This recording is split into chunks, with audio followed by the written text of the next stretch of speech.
Hello and welcome to episode 5 of the Good Dram Show with me, Chris Goodrum. I'd like to say a big thank you to everyone that's made nice comments about the previous episodes of the show. Hopefully you'll make some nice comments about this one. This evening I've got quite a treat for you in store. We're tasting some rather old whiskey, and these are them. The Tomatin 40-year-old, distilled in 1967. Aged in bourbon oak, and the Tomatin 1982, aged in sherry puncheons. I'd like to say a big thank you to the Tomatin Distillery for sending me samples of these very rare and quite expensive whiskies. So we'll crack on and taste them in a moment. But first I would like to say a few words about tasting and criticism, shall we say. Now, nobody really likes to sort of receive criticism, whether it's for something you've written or, in this case, a whiskey you've released. But, you know, if you're putting something out into the public domain and you're sending it out to be reviewed and things like that, then sometimes you're going to get negative reviews, bad reviews, that kind of thing. At the end of the day, it all boils down to how you deal with the criticism that you receive. You know, some people obviously get very angry about this sort of thing and will lash out in one way or another. Others just sort of take it on the chin and say, well, he doesn't know what he's talking about, really. But at the end of the day, I think that sort of whenever I do a whiskey review, I kind of like to be as fair as possible. I always approach any whiskey with a completely sort of blank palate, no preconceptions, even if it is, should we say, one of the members of the Axis of Evil. And even though in those kind of cases, I want them to surprise me. I want them to say, look, we're not an absolutely hopeless distillery and all we produce is something that tastes of wet cardboard. You know, I want it to say, this is great whiskey. Often it's not the case, but like I said, I always approach everything with an open mind. And I get it wrong sometimes, you know, and I'm quite prepared to admit that. One case in point was Tomatin. The rep some years ago left me some samples of their range, and should we say they weren't really that good. In actual fact, the Sauternes finish was particularly unpleasant. And so, yes, they became a fully paid up member of the Axis of Evil and, well, didn't stock them, obviously. Sometime later I get a phone call from the MD of the distillery asking why I didn't stock his whiskey.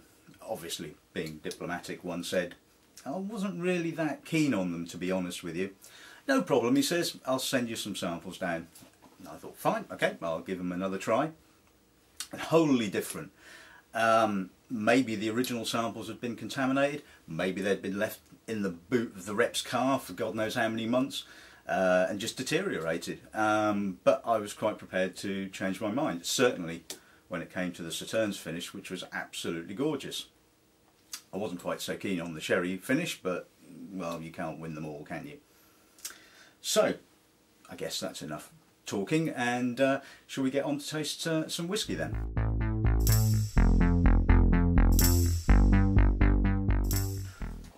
Right, okay, let's start with the 40-year-old.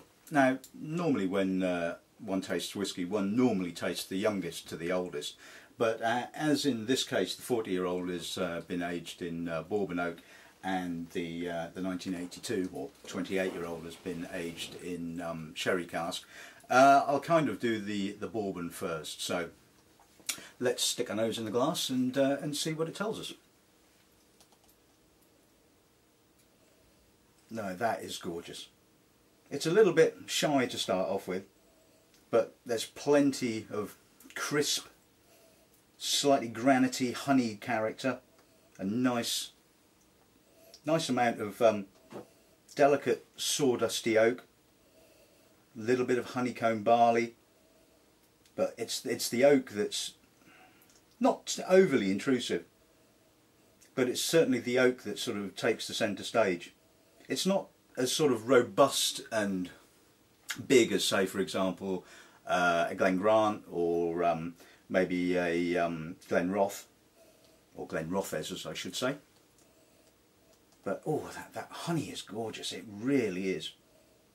And 40 years in the cask and it's still got such a beautiful lively edge to it. It's makes the hairs on your back of your neck stand up. Okay then, so after such a gorgeous nose you imagine that the palate is going to be like that, so let's find out, shall we?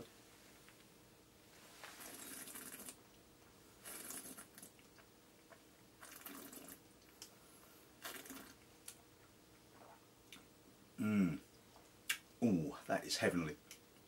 Layers and layers of wonderful, juicy, crisp, honeyed barley. The oak is definitely sitting in the background, although it is drying a little bit, certainly towards the finish, and you are getting some obvious noticeable tannin. But the length is superb, it really is stunningly good.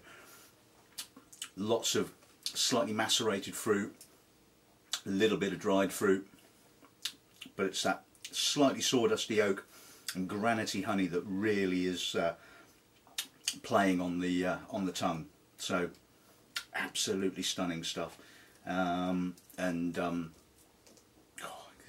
could enthuse about this for hours, shall we say, but I think you'd probably all get bored of listening to me go on, so I think we ought to head on to the next one. Oh, that nose, it's gorgeous.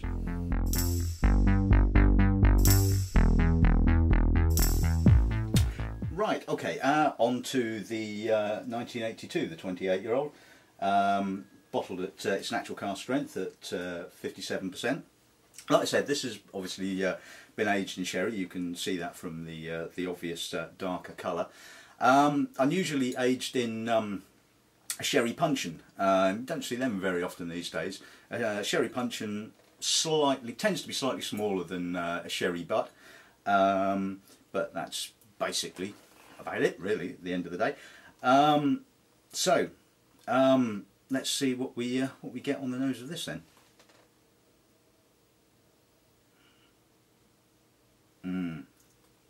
Now obviously you're getting old, mature sherry character, that sort of rich dried fruits and a beautiful honeyed note.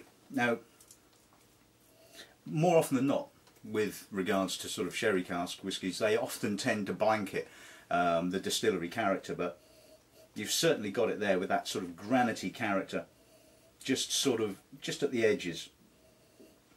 And oh, this is just unbelievable. I mean, some people say, are older whiskies worth it? When you get something this good, they certainly are. There's a slight floral note now developing, but it's fairly light. It's not a sort of like a big brutish sherry monster, shall we say. It's actually quite reserved and very, very elegant. I'm definitely looking forward to putting this in my mouth, I can tell you that. Right, okay, let's enjoy this one then, shall we?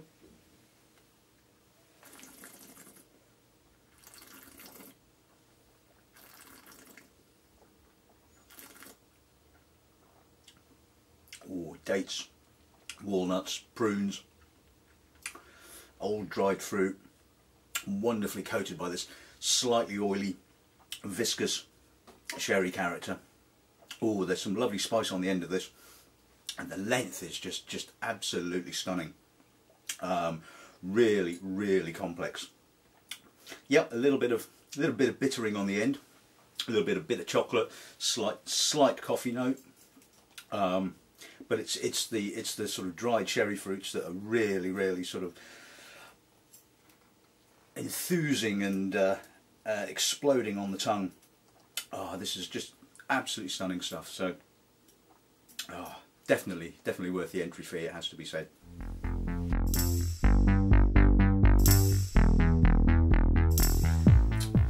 Okay, so in summing up, two absolutely stunning old whiskies.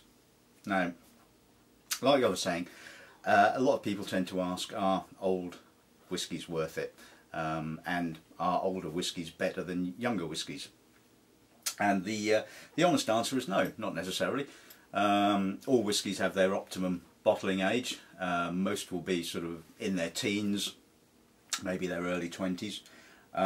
Certainly a case in point was when I tasted some older bottlings from Glynn Quelch and Tomatin, and I just wasn't as enthusiastic about the older ones. I mean, with regards to Tomatin, for example, the 21-year-old was just absolutely perfect. The 30-year-old was just sort of a little bit too much oak, you know, just not quite as you know, enjoyable, and certainly I didn't think it was worth the sort of the step up in price. But coming back to these two particularly magnificent bottlings, yeah, now I know that not everybody's going to be able to afford them, and not very many people at the end of the day are going to get the opportunity to taste them either. But the wonderful thing about all distilleries is they have a range, and you know, the Tomatin range starting at the 12-year-old and the 18-year-old are, you know, stunning whiskies for their age and for their price, and are certainly worth looking at. So, you know, if you fancy any of the bottlings from the Tomatin range, pop along to our website, www.gauntleys.com. If you want to read my tasting notes, obviously they're on the Gauntleys WordPress blog, and hopefully you know, you'll decide to sort of try them, because I think Tomatin is certainly maybe not so well known as certain other distilleries, but what they produce is absolutely stunning quality malts. Well, maybe with the exception of the 15-year-old, which I wasn't quite so keen on, but yeah, we'll kind of forget about that one. But the rest of the range is absolutely stunning, and these two absolutely wonderful bottlings. You know, what can you say? They are just absolutely stunning whiskies, and sometimes it's just an absolute pleasure to taste these. And like I said, once again, I would just, you know, like to thank the Tomatin Distillery for giving me the opportunity to taste these, and hopefully I will be seeing you again soon when we do the next episode. So until then, all it's left to say is good night.